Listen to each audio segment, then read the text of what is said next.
drinking it more.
Perfect.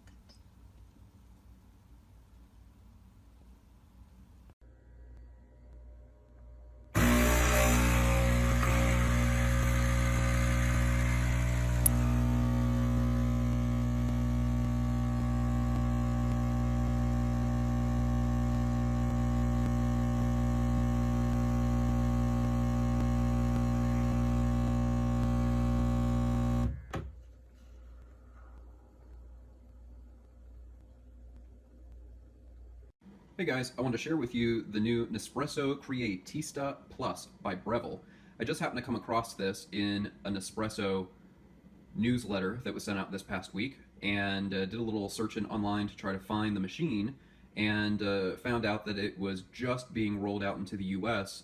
It's been for sale in Australia, where Breville is based, and I could not locate any of the machines in the US. Checked Amazon, checked Sir Latab, Williams-Sonoma. Did find that Amazon Canada had them for sale, but they were out of stock, and there were about 8 reviews on Amazon Canada. So over the week I kept checking and noticed that Bloomingdale's was offering them on their website, but they were out of stock. Williams-Sonoma began offering them on their website, but they were on back order until about November 8th. And Sir Latab said that they had them in stock, and their website allows for a store search, and they actually had them available in local stores in my area. So I was excited about the announcement of the Nespresso Creatista Plus by Breville.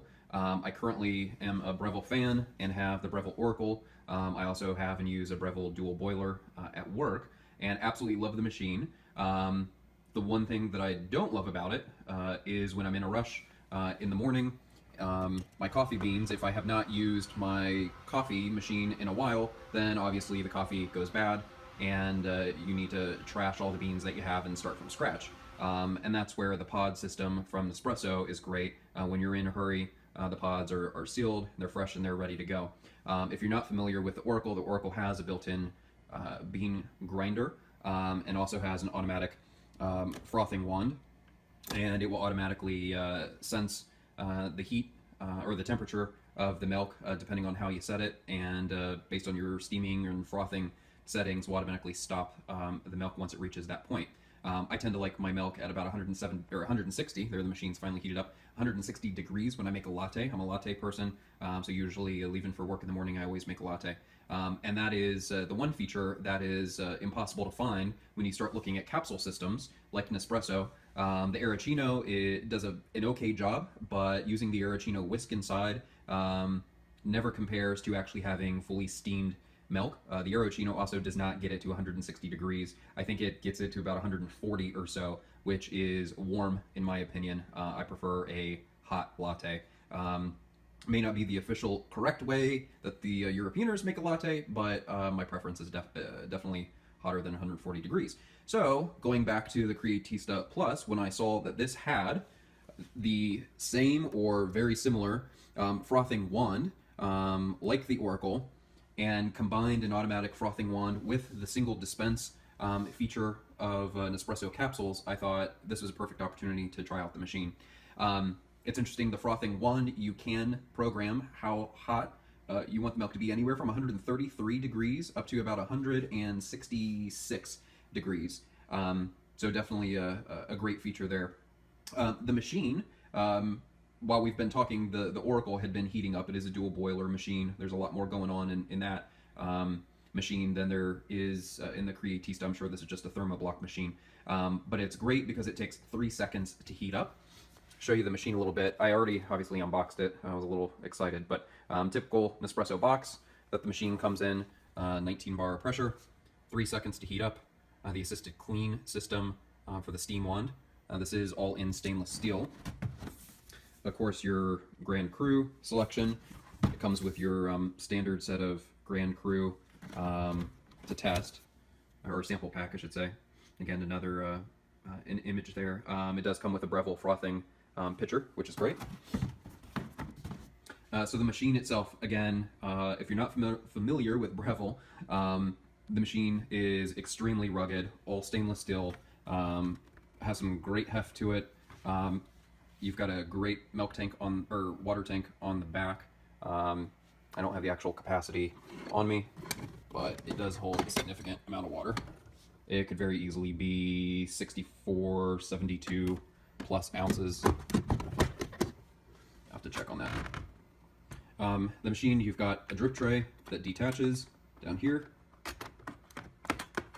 You have the little red warning bob that will pop up when the drip tray is full. Couldn't figure out what in the heck this thing was for. The Oracle doesn't have that near the steam wand. The Oracle senses the temperature with this little probe of the milk, and that's how it knows as it's steaming the milk where it's at. So this Panarillo, a little different. There is no probe down here. So looking at the instructions, it's interesting that this little probe is what actually senses the temperature on the bottom of the milk jug based on the settings that you program in for how hot you'd like your milk. You've got excellent width or height here for a cup. Travel mugs, we're going to start running into issues. Here's a typical, about a 12-inch latte cup. And I apologize, my sinuses are acting up, and so some of my words are coming out a little goofy. For smaller espresso, Ristretto cups, you've got a nice little tray here. And then all of your capsules are behind. And again, if you notice, everything operates with a simple push, and it snaps back into place. Again, push, snaps back into place. Nice metal Nespresso lever here. And on the top, you've got a screen. You have start, cancel button, and a select button. Go ahead and turn the machine on. A nice welcome screen, and you're ready to go already. So, several settings in here. Now, I've already gone through the user setup, which is pretty simple. It has you test for water hardness. Breville provides you with a water hardness strip. That's pretty straightforward. Takes only 60 seconds to test for water hardness, and all that's going to do once you program into the machine what the water hardness is, it will help you, or the machine will auto prompt you when it's ready to be descaled and cleaned. So once you go through that and pick your language, then you're ready to go. So starting at the very beginning of the menu, depending on the beverage that you would like to make, it starts off with a Ristretto, and that's about 0.85 ounces, the Ristretto. Now if you hit the selector button here, it will allow you to change the volume. Going back to default, espresso, it automatically defaults to about 1.35 of an ounce for espresso. You have Lungo, flat white. Now here you start getting into your milk-based beverages. So if you select that, you can select your milk, you can select your coffee volume, next your milk temp, and it took me a while to figure this out because it's confusing. It says milk froth up top and setting 1, wasn't sure what that meant. But if you select that, you can actually change that all the way up to setting 8, back down to the standard setting 1. And you'll see as you're changing it, it'll give you this little white dotted line so you know where your standard baseline was. Moving on, you have cafe latte with your same settings down below. You've got a cappuccino, latte macchiato.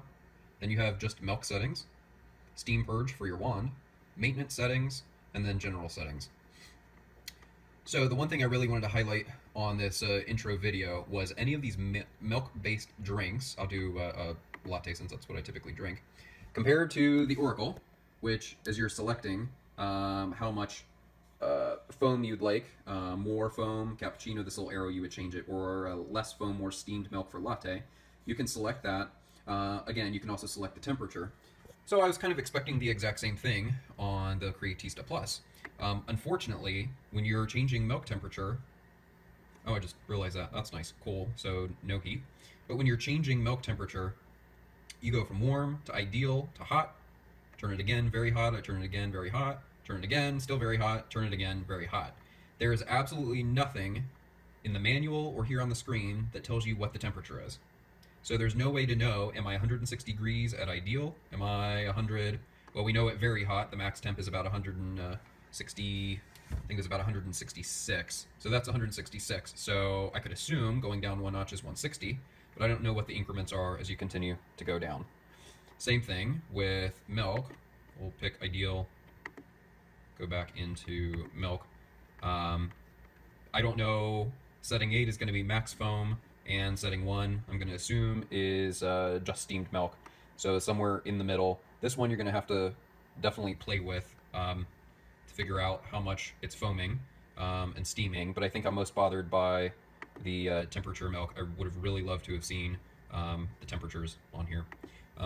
Besides that, everything else is pretty straightforward. I'm not going to brew anything just yet, but it is interesting if I select a latte and leave all the settings standard and then hit start. What it would do first is actually brew the Nespresso pod, and then your Nespresso's going to sit in the glass, and then it will tell you it's done, and then you have to push start again, and it will begin your milk. Whereas I would prefer to have the milk steamed first, followed by the shot second, just because the shot is sitting there and getting cool while you're waiting about a minute to a minute and a half for your milk to steam, depending on how much milk you have in there and how hot you make it. Of course, those times are all going to change. So you can get around that by getting out of the menu here and simply just selecting milk. So you can start the milk first, and then you'll have to manually scroll over to whatever shot you want to pull, be it a Ristretto or an Espresso or a Lungo shot for your milk-based drink. So far, those are my two main takeaways of the machine as far as usability, but they are absolutely, it's a fantastic machine so far for what it is. It's retailing in stores right now for $5.99. I think MSRP is about $8.99. Sorry about that. So $5.99 Williams-Sonoma Sur La Table. The Oracle runs about $19.99. So again, these are two completely different machines, but what I'm looking forward to in the Creatista Plus is a consistency with the capsules, and I think once I can figure out the best or ideal milk temperature and milk frothing settings, we'll be good to go. And it should make for a pretty straightforward and easy routine in the morning for making my latte. I'll definitely follow up with a video to show an actual steaming of the milk and a pool of espresso. Definitely feel free to leave any comments below, ask any questions. Again, super excited that this machine is out and available, and look forward to seeing what you guys have to say. Take care.